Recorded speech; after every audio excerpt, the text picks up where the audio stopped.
दोस्तों मैं आप लोग के लिए एक नया वीडियो लेकर आया हूँ। प्लीज़ इस वीडियो को आप लोग पूरा देखिएगा, क्योंकि इस वीडियो से आप लोग को बहुत ही चीज़ सीख मिलने वाली है।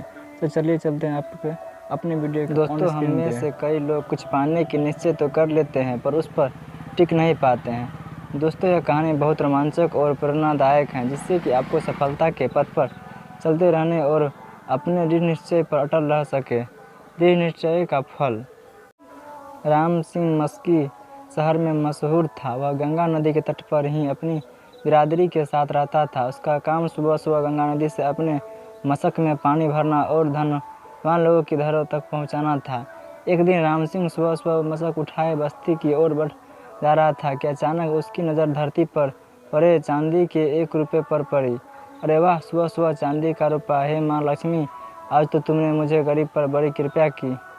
राम सिंह का खुशी का ठिकाना नहीं था, लेकिन अगले ही पल वह सोच में डूब गया। समस्या यह थी कि अब उस रुपये को रखे कहाँ। उसकी झोपड़ी तो सुरक्षित नहीं थी, क्योंकि उसमें दरवाजे नहीं था, बस एक पर्दा सा द्वार पर लटका रहा था। हे प्रभु, इस रुपये को कहाँ रखूँ जो यह सुरक्षित रह सके। इस रुपये को तो मैं किसी खास मौके पर ही खर्च करना चाहता हूँ, मगर तब तक इसकी सार संभाल कैसे करूँ। राम सिंह चिंता में डूब गया। अभी राम सिंह की शादी नहीं हुई थी। उसके मन में आया, क्यों न मैं ही यह रुपया कहीं छिपा कर रख दूँ और अपनी शादी पर इसे खर्च करूँ। शादी के बाद इससे अपनी पत्नी के श्रृंगार का सामान ला कर दूँगा तो वह बहुत खुश होगी। यह निर्णय राम सिंह ने कर लिया कि वह इस रुपये की क्या कर लेगा। लेकिन पहली वाली समस्या इसका भी इस रुपये को कहाँ रखा गया। अचानक उसके मन में ख्याल आया कि क्यों न मैं इस रुपये को पुराने राजमहल में पिछवाड़े वाली दीवार में कहीं छिपा दूँ। वहाँ कोई आता जाता भी नहीं है। यही सोचकर राम सिंह महल की ओर चल दिया। पुराना महल नगर से काफ़ी दूर था और वहाँ आबादी भी नहीं थी। राम सिंह महल के पिछवाड़े पहुँचा। वहाँ एक जगह से दीवार थोड़ी टूटी हुई थी।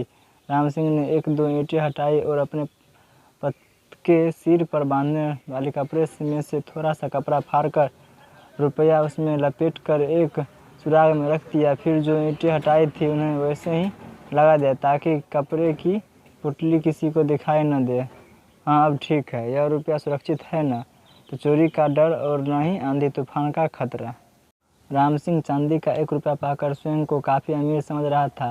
अब राम सिंह को अपनी शादी का इंतजार था कि कब उसकी शादी हो और कब वह उस रुपये को निकाल कर खर्चा करे। अचानक राम सिंह की आंखें के सामने उसकी बिरादरी के सीताराम की बेटी लाली का चेहरा थिरकने लगा। वह लाली में मन ही मन सोचता था और उससे शादी भी करना चाहता था, मगर सीता काका से बात करके ही उसकी हिम्मत नहीं होती थी। उसने सोचा कि क्यों न लाला राम पंसारी की मार्फत बात आगे बढ़ाई जाए। यह ख्याल मन में आती ही वह उल्टे पैर लाला राम पंसारी की दुकान की ओर चल दिया। राम लाला जी। अरे राम सिंह भाई, आज सुबह सुबह यहाँ कैसे? काम धंधे पर नहीं हो क्या? क्या बताऊँ लालजी, घर के चौका बर्तन से फुर्सत मिले तो काम धंधे की बात सोचूं। अब तो मन में ही आता है कि तुम्हारा कहाँ मान लूँ। चौका बर्तन से फुर्सत मिल जाएगी तो मन लगाकर काम भी करूँगा। मेरी बात लाला चौका मेरी कान से सुनी। अरे वाह, शादी की क्या बात है, नहीं तो तुझे शादी कर लेना चाहिए। अच्छा, शादी अगर तू हाँ करे तो सीताराम काका से आज ही बात करूँ। कई बार कह चुके हैं कि लाला कोई अच्छा सा और मेहनती लड़का बताओ। अरे तो मैं कौन सा कम मेहनती हूँ लाला जी, आप तो पक्की करवा दो, मैं तो चट मंगनी और पट ब्याह कर लूँगा। और फिर लाला राम पंसारी ने सीताराम काका से बात करके उसकी बेटी लाली की शादी बात राम सिंह से पक्की करवा दी। कुछ ही दिनों बाद दोनों की शादी भी हो गई। शादी होकर लाला सिंह राम सिंह की झोपड़ी में आ गई। दोनों पति पत्नी खुशी खुशी अपने दिन गुजारने लगे। शादी के बाद राम सिंह लाली के प्यार में ऐसा खो गया कि उसे चांदी के उस रुपये का ध्यान ही नहीं रहा। वो तो बस काम पर जाता और जो 2-4 पैसे कमा कर लाता वही लाली के हाथ में रख देता। आषाढ़ के महीने में गंगा तट पर हर साल मेला लगता था। एक दिन लाली ने उसके गले में बाहें डालकर प्यार से कहा, सुनो जी, क्या मुझे मेला घुमाने नहीं ले जाओगे? यह सुनकर राम सिंह घर से बाहर आ गया। वह चिंता में डूब गया। आखिर लाली को मेला घुमाने के लिए पैसे कहाँ से लाएंगे? अरे अचानक राम सिंह खुशी से उछल पड़ा। एकाएक उसे उस रुपये की याद आई जिसे शादी से कुछ ही दिन पहले वह पुराने राजमहल के दीवार में छिपा आया था। उस रुपये को पाकर ही तो मन में शादी का विचार आया था, लेकिन शादी के बाद गृहस्थी के चक्कर में वह सब पर भूल गया था। वह तेजी से अपनी झोपड़ी में गया और लाली को गोद में भरकर खुशी से नाचने लगा। अरे यह क्या करते हो, छोड़ो मुझे, अभी तो मेला जाने के नाम पर तुम्हारी नानी मर गई थी और अब ऐसे खुश हो रहे हो जैसे तुम्हारे हाथ कोई खजाना लग गया। खजाना ही हाथ लग गया समझ लो, कहते हुए उसकी लाली को नीचे उतार दिया और रुपए वाली पूरी बात बता दी। अरे वाह, चांदी का 1 रुपये तो हम काफ़ी चीज़ें खरीद सकते हैं। खुशी होकर लाली भी, देखो मैं तो अपनी कानों में झुमके ज़रूर खरीदूंगी। हाँ हाँ ज़रूर खरीदूंगा। अब मैं जल्दी से जाकर वो रुपया निकाल कर लाता हूँ, तुम तैयार हो जाओ, अब आज ही मेला देखने चलेंगे। फिर राम सिंह राजमहल के पिछवाड़े वाली दीवार से निकालने चला गया। उस रुपये को राम सिंह अपने लिए बड़ा भाग्यशाली समझ रहा था। उसकी बदौलत उसकी शादी लाली से हुई थी। उसके लिए तो सारी दुनिया को दौलत एक तरफा और वह रुपये एक तरफ था। राम सिंह तेजी से पुराने महल की ओर भागा जा रहा था। वह जिस सड़क पर भागा जा रहा था वह जंगल में स्थित पुराने महल जो जहाँ मिलती थी रास्ते एक और नया राजमहल था। जिस समय राज सिंह भागा जा रहा था उसी समय महाराजा महल के छत पर खड़े अपने मंत्रियों से मंत्रण कर रहे थे। अचानक उनकी नज़र राम सिंह पर पड़ी। वह यह देखकर हैरान हुए कि पसीने से तरबतर यह युवक भरी दोपहर में कहाँ भागा जा रहा है, वह भी जंगल वाले रास्ते पर। मंत्री जी महाराज, इस युवक को देख रहे हो जो भरी दोपहर में पसीने से तरबतर जंगल की ओर भागा जा रहा है। देख रहा हूँ महाराज, इसे फौरन पकड़वा कर हमारे सामने पेश कीजिए। जंगल की ओर भागे जाने का इसका अवश्य ही कोई खास मकसद है। हम जानना चाहते हैं कि यह बदमाश सा क्यों कहाँ भागा जा रहा है। अपनी प्रजा से सुख दुख का ख्याल रखना हमारा कर्तव्य है। जो आज्ञा महाराज। मंत्री ने तुरंत सिपाहियों को आदेश दिया। कुछ ही देर बाद सिपाहियों ने राम सिंह को पकड़कर महाराजा के सामने उपस्थित कर दिया। डरा हुआ राम सिंह हाथ जोड़े राजा के सामने खड़ा हुआ था। युवक तुम कौन हो और इस प्रकार चिलचिलाती धूप में बेताशा कहाँ भागे जा रहे थे। महाराजा, मेरा नाम राम सिंह मस्की है। मैं एक बड़े ही आवश्यक कार्य से जा रहा था। आवश्यक कार्य क्या है जिसके आगे तुम धूप छाँव की परवाह नहीं की। महाराजा, दरअसल बात यह है कि पुराने महल पिछवाड़े वाली दीवार में मैंने अपना धन छिपा रखा है। आज अपनी पत्नी को मेला घुमाने के लिए मैं वह धन निकालने जा रहा हूँ। धन? महाराज चौंके। जी महाराज, तुम्हारे पास कितना धन है जो तुम इस कदर भागे जा रहे हो। महाराजा ने हैरानी से पूछा। क्या 10-5 हज़ार मोहरे हैं? नहीं महाराज, 1000-2000 इतने भी नहीं महाराज। राम सिंह बोला, मेरा धन तो सिर्फ चांदी का 1 सिक्का है। क्या? महाराजा पुनः चौंके। केवल चांदी का 1 सिक्का? जी महाराज, वही मेरा खजाना है जिसे मैंने काफ़ी दिनों से संजोग कर रखा हुआ है। महाराज हैरानी से राम सिंह को चेहरे देखा जा रहा था। राम सिंह को भलापन देखकर उन्हें इस पर तरस आने लगा। जबकि राम सिंह कह रहा था, उस 1 सिक्के से ही मैंने अपनी पत्नी को मेरा दिखाकर खुश कर दूंगा। मेरी पत्नी के सिवा मेरे इस दुनिया में कोई नहीं है। महाराज, यदि ऐसी बात है तो हम तुम्हें अपने खजाने से चांदी का 1 सिक्का दिला देते हैं। उससे लेकर तुम घर जाओ और अपनी पत्नी के साथ मेला देख आओ। 1 सिक्के के लिए इस चिलचिलाती धूप में दौड़ने से क्या फ़ायदा। महाराज, आज आप मुझ पर मेहरबानी करके मुझे 1 रुपया दे रहे हैं, ये तो बड़ी खुशी की बात है। मगर फिर भी मैं अपना वह रुपया लेने अवश्य जाऊंगा। वह रुपया मेरे लिए बड़ा भाग्यशाली है। देखो राम सिंह, इस तपती दोपहरी में जंगल की ओर जाने का विचार त्याग दो। तुम हमारी प्रजा हो और हम राजा। अपनी प्रजा के सुख दुख का ख्याल रखना हमारा कर्तव्य है। तुम्हारी चांदी का 1 सिक्का कम लगता है तो हम 2 सिक्के दिलवा देते हैं आपको हमारे अदालता की। महाराज, आप कृपया करके जो भी देंगे मैं सहर्ष स्वीकार कर लूँगा, किंतु मैं अपना वह रुपया लेना जंगल अवश्य जाऊँगा। यदि हम तुम्हें 100 मोहरे दे तो तब भी महाराज मैं अजीब, देखो बेवकूफ़ और जिद युवक से 100 मोहरे लेकर भी अपना 1 सिक्का छोड़ने को तैयार नहीं। आखिर ऐसी क्या विशेषता है उस सिक्के में?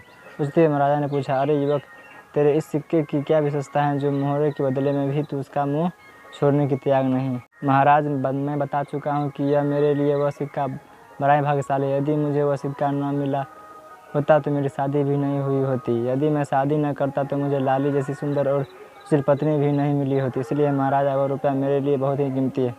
महाराजा ने सोचकर, यह युवक धन का पक्का मगर ईमानदार है, यह लालची, इसके लिए इसकी परीक्षा लेनी चाहिए। अतः वह बोले, राम सिंह, यदि हम तुम्हें 1000 मोहरे दे तो क्या तुम मुझे वो सिक्के दे सकोगे? हाँ महाराज, उस रुपये को तो मैं अवश्य लेने जाऊंगा, क्योंकि वो रुपया मैंने अपनी पत्नी पर ही खर्च करने का निर्णय लेकर छुपाया था। अब उसी रुपये में से उसी मेला घुमाऊंगा। मगर जब हम तुम्हें उस रुपये से 1000 गुना अधिक धन दे रहे हैं तो तुम उस रुपये का लालच क्यों नहीं देते? क्षमा करो महाराज, यदि मैं अधिक धन के लालच में उस रुपये को मैं छोड़ दूंगा तो जीवन भर मेरी आत्मा पर एक बोझ सा बना रहे। कहते हैं 3 हट बहुत बुरी होती हैं, राजहट, बालहट और योगहट।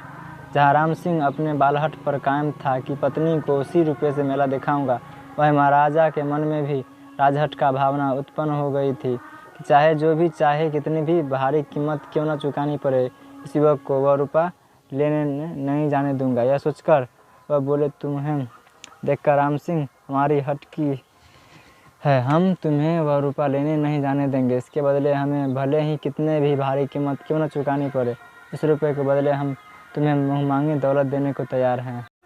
दौलत इंसान की बुद्धि भ्रष्ट कर देती है। महाराज, मैं तो मेहनत कश इंसान हूँ, हम लोग को तो पेट भरने लायक धन मिल जाए वही बहुत है। आपकी भाई से भारी दौलत मुझे वो खुशी नहीं दे सकती जो खुशी मुझे उस रुपये की पाकर प्राप्त होगी। हम तुम्हारे विचार जानकर बहुत खुश हुए। राम सिंह, तुम लालची नहीं हो। तुम जैसे नौजवान जिस राज्य में हो वह राज्य अवश्य ही उन्नति कर देता है।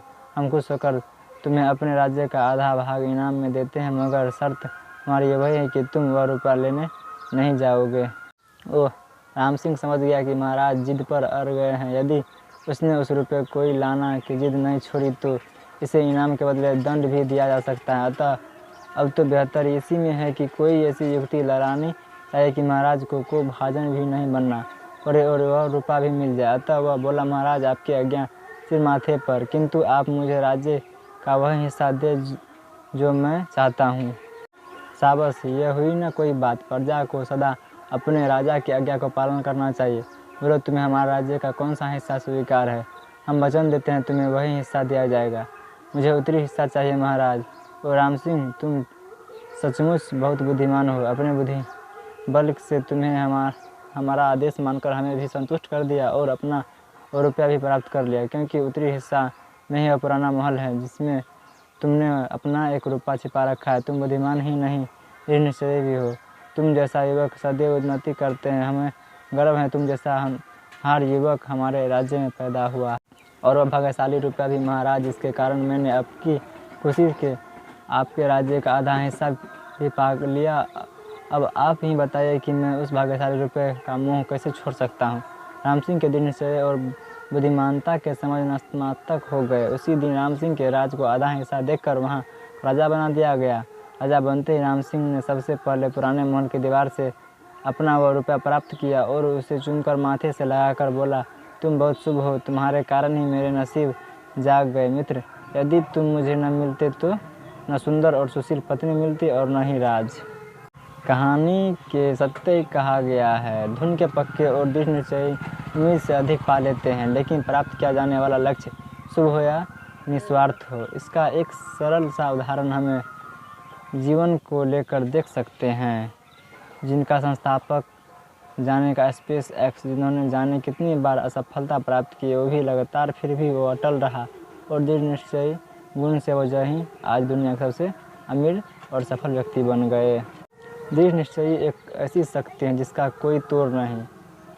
आपने आज जो निश्चय किया है करने का, उसे एक कॉपी में लिख ले। रोज़ अपने कितना काम किया उस कॉपी में नोट करके जब तक कि काम पूरा ना हो तब तक उसको छोड़ा ना जाए। Thank you. फिर मिलते नेक्स्ट वीडियो, तब तक के लिए बाय। आप लोग का ये कहानी कैसा लगा प्लीज़ कमेंट बॉक्स में ज़रूर कमेंट करके भेजिएगा।